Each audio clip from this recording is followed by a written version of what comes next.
To be happy is no small thing. But for the author who has lived in the shadow of a death threat for years, to be happy now is everything. His name is Salman Rushdie. Martha Teichner offers us this Sunday profile. Salman Rushdie update. The author of the Satanic Verses is alive and well and living in New York City now. No more bodyguards, no more Iranian death threat. And I'm just getting back to the ordinary business of being a writer. And I'm very happy to be there, because that's all I ever wanted. And today, Salman Rushdie feels safe walking the streets of a city where not so long ago, the battle over his novel looked like this. The Satanic Verses included a satirical look at Islam that Muslim fundamentalists didn't think was funny at all. Killed him. They supported the Ayatollah Khomeini's 1989 edict, or fatwa, ordering Rushdie killed. Finally, in 1998, Iranian government officials made a deal, a reprieve for Rushdie in exchange for restored diplomatic relations with Great Britain. The government of the Islamic Republic of Iran has no intention to threaten the life of the author of the Satanic Verses. After 9 years of holy hell, Salman Rushdie has a unique understanding of the September 11th attacks on the United States. Because of the accidents of my life, I had some personal lived information about this kind of thing, which I guess gave me some tools with which to confront it. It, he believes, is a battle within the Islamic faith over freedom of thought, a battle being fought out on the world stage. I noticed after September 11 how many people were trying very hard to say that it had nothing to do with religion. Not about Islam, they said. It's about something else. Well, it wasn't about chess. I mean, of course it was about Islam. It was about an unpleasant and fanatical reading of Islam. But to say that it wasn't about Islam was just to miss the point of it. In your new book, you said at one point, religion is the poison of the blood. Mm-hmm. That's pretty strong language. Well, I just think look around, look what's being done in the name of God right now. Whether it's planes ramming into buildings or children being burned alive in Gujarat, India. The fact that it's done in God's name is a serious part of the problem, because it appears to give people moral validation for immoral acts. Like every writer in the world, I'm trying to find a way of writing after September 11, 2001, a day that itself has become something like a borderline. Rushdie's new book, just out, is a collection of essays and journalism. It takes its title, Step Across This Line, from a series of lectures Rushdie gave at Yale University in February. It's about frontiers, metaphorical as well as actual physical boundaries, and crossing them, something Salman Rushdie knows about. The real fact of my life has to do with migration. It has to do with moving from one place to another and facing the consequences of that kind of move.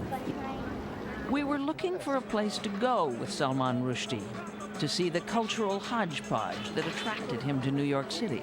Everybody say cheese! Cheese! We ended up at Coney Island, where he'd taken his 5-year-old son the week before. What pulled you to New York? Well, partly just I had a smell that that work would come out of it, partly because New York felt like the center of things. It felt like where it was happening.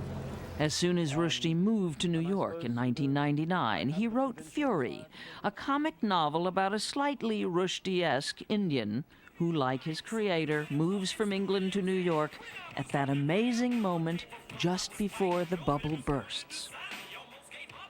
This sense of infinite wealth and infinite possibility, was already running out. You talked about a city boiling with money. Boiling with money, well, it was, wasn't it? I mean, it was ridiculous.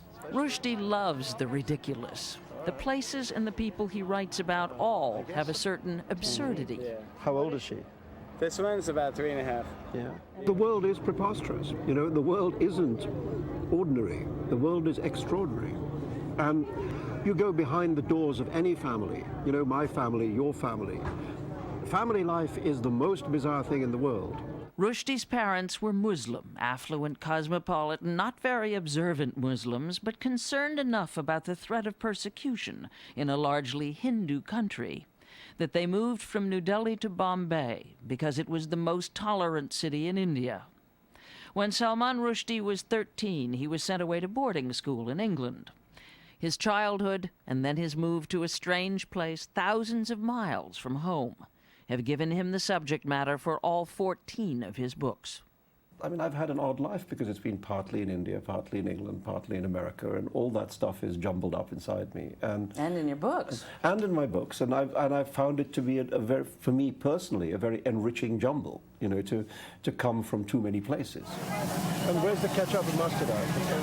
Now, is this sort of American pop culture that you've been interested to?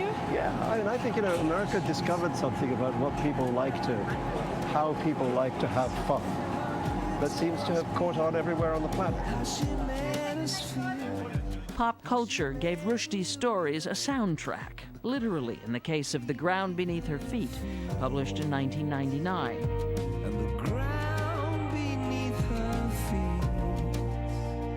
It's a rock and roll epic. So Salman Rushdie writes the words to a song for one of his fictional rock star main characters. Then Bono of U2 writes the music.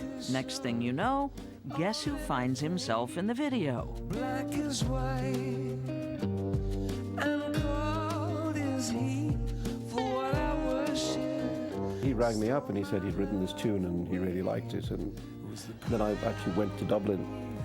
And he was quite nervous, so he made me go sit in his car, so nobody else was there. He played it to me.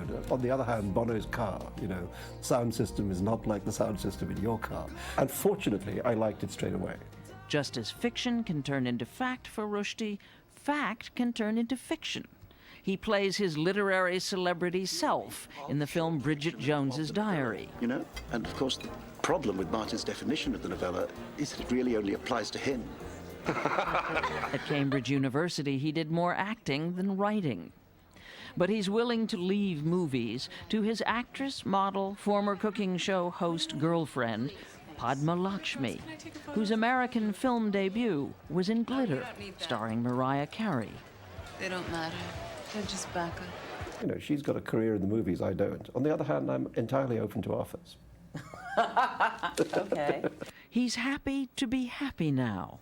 Happy after 3 failed marriages, after painful separations from his children.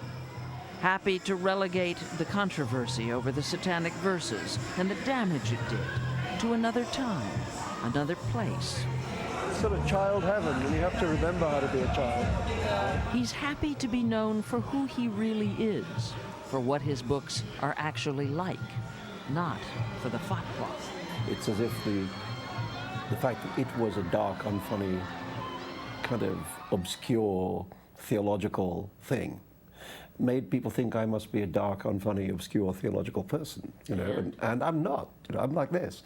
The whole idea that somehow out of this you became a celebrity and your books became misunderstood. How is that? Well, I mean, excuse me, but I was an extremely well-known writer for 10 years before. You know, I didn't get invented by the fatwa. You know, the Satanic Verses is my 5th book. I mean, to be famous for the wrong thing is a terrible fate. You know, and I've now spent a dozen years of my life trying to climb out from under that. You know, I'd be quite happy to be less famous for the right thing. Step right up, step right. Salman Rushdie has a lot in common with the city he's chosen for his latest migration. He's lived its worst nightmare. This is how he ends his new book. Will we become the suits of armor our fear makes us put on? Or will we continue to be ourselves? The frontier both shapes our character and tests our mettle. I hope we pass the test.